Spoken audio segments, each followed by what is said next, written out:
औज़ुबिल्लाहिमिनश्शैतानिर्रजीम बिस्मिल्लाहिर्रहमानिर्रहीम। हमने acid base concept में आर्हीनियस कंसेप्ट पढ़ा था, फिर ब्रोंस्टेड लोरी पढ़ा and now next one is the Lewis. Lewis में भी मैंने आपको उसके कंसेप्ट दे दिए थे कि वो इलेक्ट्रॉन पेयर, डोनर और एक्सेप्टर की बात करता है। तो अब उसमें उसने न्यूट्रलाइजेशन रिएक्शन बताया है in terms of Lewis concept. Neutralisation की डेफिनेशन क्या की है? The process of neutralisation is simply the formation of a coordinate covalent bond between acid and donor atom of a base. उसने सिंपली कह दिया कि जो एसिड है जी वो प्रोटॉन, जो इलेक्ट्रॉन पेयर एक्सेप्टर है, जो बेस है वो इलेक्ट्रॉन पेयर डोनर है, उनके दरमियान जो बॉन्ड बन जाता है कोऑर्डिनेट कोवलेंट बॉन्ड, वो सिंपल न्यूट्रलाइजेशन रिएक्शन है। तो लेकिन इसने साल्ट फॉर्मेशन वगैरह का नहीं दिया, तो यही इसकी लिमिटेशन में आ जाना है ना। Next one is the product जो बनती है न्यूट्रलाइजेशन प्रोडक्ट या अडक्ट कहलाती है। This is adduct may be non ionisable और may dissociate depending upon its stability. जो हमारी जो अडक्ट बनती है कि उसको हम फर्दर आयनाइज भी कर सकते हैं, आयनाइज मीन उसका फर्दर रिएक्शन कर सकते हैं, उसको आयंस में कन्वर्ट कर सकते हैं, मतलब उसको, जिसको सिंपल वर्ड्स में कहते हैं कि उसको तोड़ सकते हैं। जिस तरह है कि वाटर मॉलिक्यूल को हम डिसोसिएट करते हैं तो H प्लस और OH नेगेटिव बन जाता है, बिल्कुल इसी वो है डिसोसिएशन, यानी आयनाइजेबल होगी वो चीज़।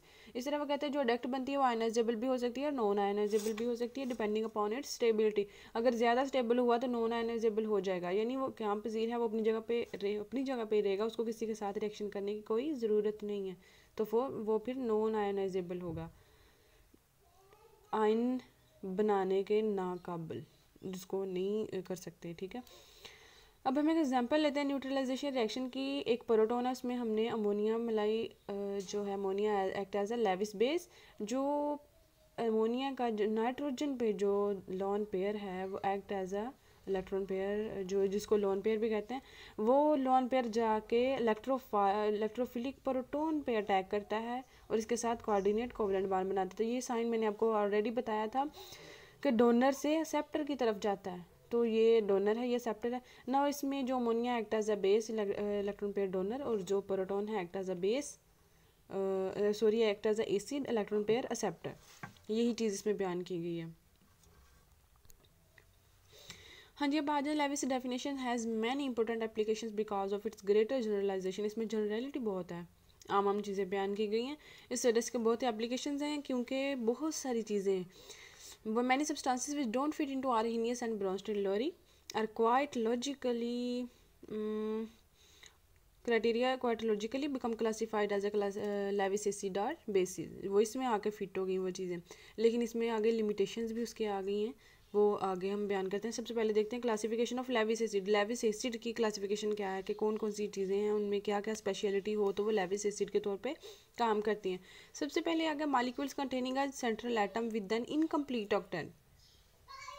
जिसका ऑक्टेट, ये जिसका जो है वैलेंस शेल में 8 इलेक्ट्रॉन पूरे ना हो, तो ऐसा सेंट्रल मेटल एटम जिसके पास जो है ऑक्टेट कंप्लीट ना हो, इसका मतलब इलेक्ट्रॉन की डेफिशिएंसी होगी ना। तो जिसके पास इलेक्ट्रॉन की डेफिशिएंसी है वो एज अ एक्सेप्टर ही काम करेगा ना। इधर से जो इलेक्ट्रॉन पेयर आएगा, इलेक्ट्रॉन पेयर इधर से जो आएगा वो उसको एक्सेप्ट करेगा, ज़ाहिर है एज ए एसिड काम करता है ना। Molecule containing central atom with an incomplete octet are Lewis acid, यानी इसमें LCl3 as act as a Lewis acid और जो ammonia act as a base.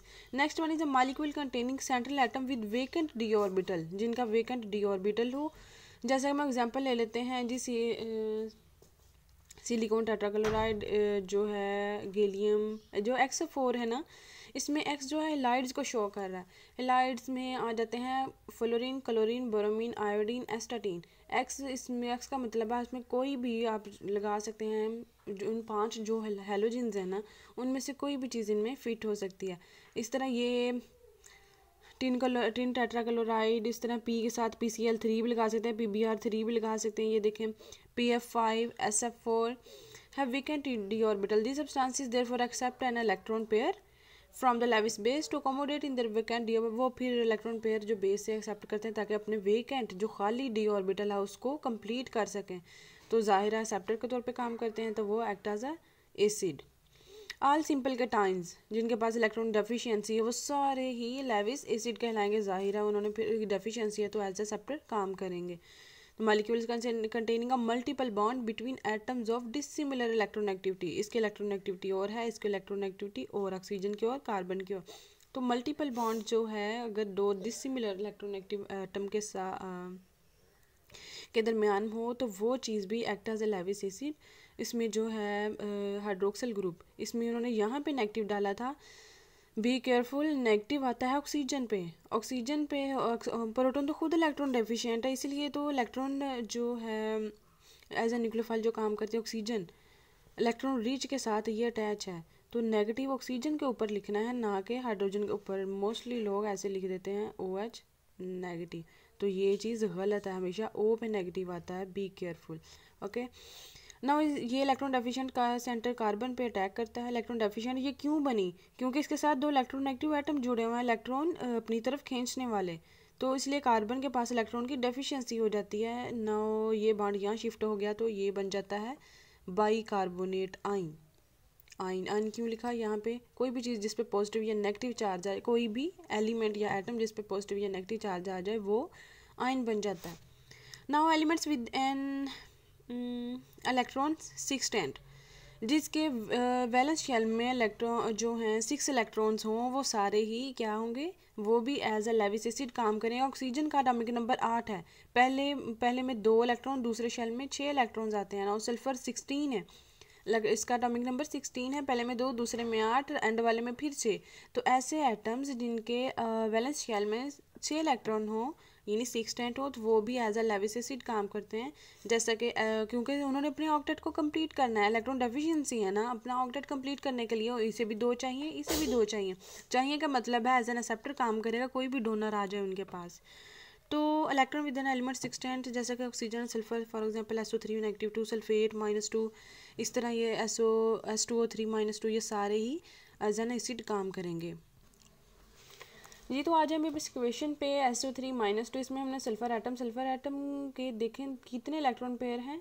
Pair, एक पेयर, दूसरा पेयर, तीसरा पेयर। एज ए डोनर वो काम करता है, तो SO3 -2 के पास साथ वो सल्फर पे जाके अटैक करेगा और उसके साथ अटैच हो जाए नहीं सॉरी, ये देखें 6 हैं इसके वैलेंस शेल में, 6 इलेक्ट्रॉन्स हैं, तो 6 जिसको हमने कहा था, तो अपना वैलेंस शेल वो कंप्लीट करने के लिए इसको 2 इलेक्ट्रॉन की ज़रूरत है। और दो इलेक्ट्रॉन वो आएंगे यहाँ पे, जो नेगेटिव का मतलब है उस एटम या उस एलिमेंट या मॉलिक्यूल जो भी आप ले लें, उसके पास नेगेटिव का मतलब है इलेक्ट्रॉन्स की, इलेक्ट्रॉन रिच है वो किसी को भी डोनेट कर सकता है ना। नेगेटिव 2 तो वो जाके इलेक्ट्रॉन अपने सल्फर को देगा और उसका ऑक्टेट कंप्लीट कर देगा। Classification of Levi's basis,